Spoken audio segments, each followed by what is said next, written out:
In an Agile organization, we value inclusive and distributed decision-making. We try to push mandate to where the knowledge is, the teams. This entails that being part of a self-organizing team includes debating and making decisions together that we all commit to. So, let's talk about decision-making. A belief I've encountered many times is that we either allow one person of authority, might it be by title, seniority, or expertise, to decide for us, or we talk it through together until we all agree, which can take forever. But those aren't our only options. In this video, I will show you that there are at least 14 different ways a group can reach a decision. This list is by no means exhaustive, and I'm no PhD on the subject. If you want to, pause the video now and take a few minutes to compile your own list. And afterwards, we can compare notes. If you enjoyed this video, please consider giving it a like and to subscribe, and perhaps even becoming a Patreon.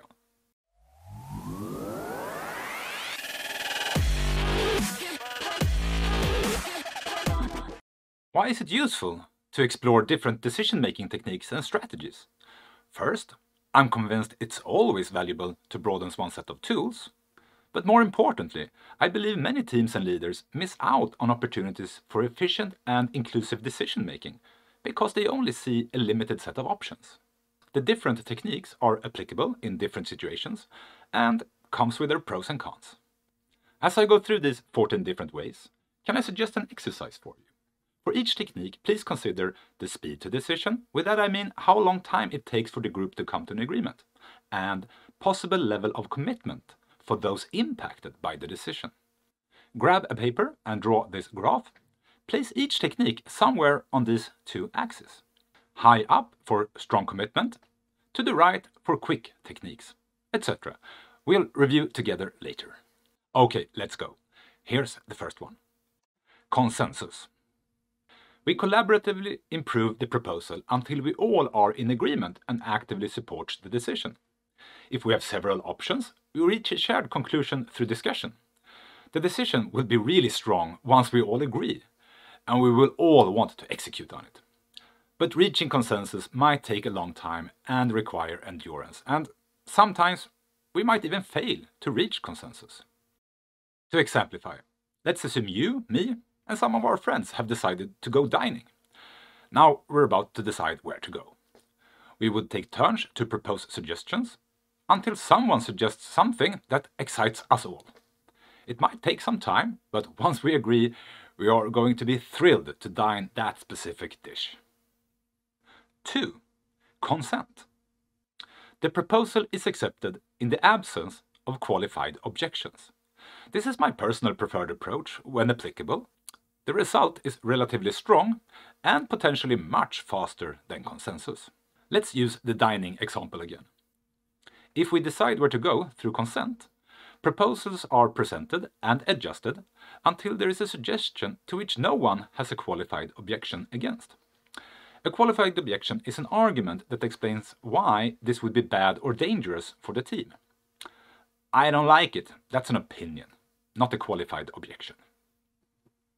3. Voting. The option with the most votes win. Many of us are familiar with the voting technique, sometimes lazily referred to as democratic decision-making. We might vote by raising our hands, drawing dots on post-its, or by putting ballots in voting boxes. We are guaranteed a result. That's good. However, we won't know how committed the people who voted for something else will be. Will they honor the winning option, ignore it, or maybe even undermine it? 4. Systemic consensing. The option with least resistance points wins. You may regard this as an academic upside-down alternative to voting, but I decided to include it in my list. If we must act, but we have no obvious good alternatives to choose from, this might be a valid technique. 5.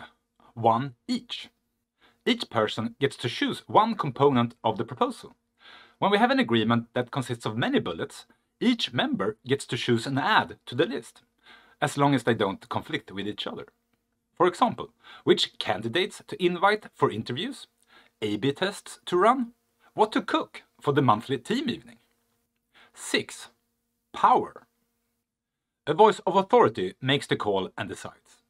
It could be the formal project manager, the head of the department, the senior expert, or perhaps the person who had a shitty day with no energy over whatsoever to endure debates and arguments. Someone who feels they have the authority, or maybe even the obligation, to make the call.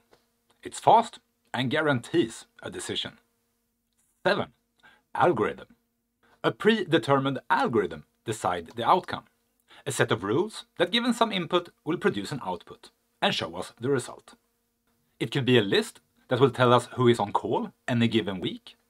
A mathematical formula such as shortest weighted job first that we use to prioritize our backlog of user stories. Or a set of criteria that needs to be fulfilled for us to treat a request as something urgent, making us pause whatever we are doing to resolve it. 8. Random. The choice is made by random, a roll of a die or a toss of a coin. We use decision by random in the extreme cases. For example, our time is up and we need to choose between A and B. If we do nothing, the consequence would be too dire.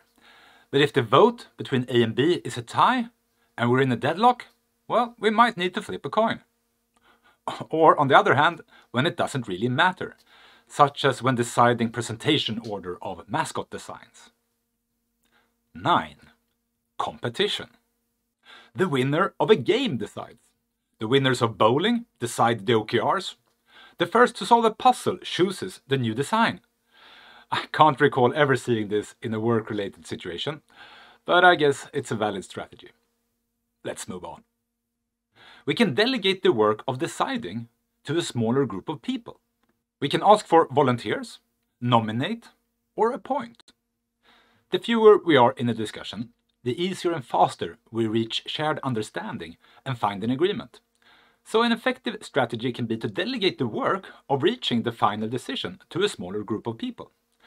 A prerequisite is, of course, that everyone honors and respects the decision made by that group. We can ask for volunteers. The people volunteering will bring motivation and passion, which is a great ingredient for great work. The wider group might, however, be skeptical of their competence. Just because you want to do something doesn't necessarily mean you excel at it. We might also see martyrs, people raising their hands like, all right, I'll do it again. I wish more people pitched in. Or we nominate, propose members that we believe will do a great job. This should ensure that the wider group has trust in the person's deciding. It might also invite to growth. Wow, thank you for believing in me. I will do my best. A risk, however, could be that the person feels pressured, persuaded to do something they don't really want to do. Or we appoint someone to do it. Jimmy, you have some room in your calendar, right? I trust you to get this done. Brilliant, thanks. It's fast, but requires someone who feels they have the authority to appoint someone else. The wider group could be concerned with my motivation, and I could be concerned with if my decision will be respected. There's pros and cons to everything. If you always ask for volunteers, try the nomination approach, and vice versa. Mix it up, change the dynamics. 13. Emergent. Rules that emerges from repeated habits. Someone is faced with a new situation, acts, and it all works out well. A while later, someone else remembers and acts with that example in mind. It becomes a habit, how we do things around here, and eventually ends up as a bullet on the wiki describing a rule or policy. There were no formal decision ever made, but we collectively assume there was. Thankfully, this is the most common way decisions, policies, and rules emerge. If every single reaction was preceded by a formal decision-making process, we would stand still. But even these emerging rules deserve to be challenged and evaluated from time to time, just as any other decision. 14. Status quo. The current state is clarified and accepted. Maybe not a decision-making technique per se, but describing what status quo would look like can be a very efficient approach. If one clarifies the consequence of not reaching an agreement, it can energize the group to continue the effort to reach one. Or to declare we accept things as they are, at least for now. There we have it. 14 different ways a group can reach a decision. If you would write a list, what would you add?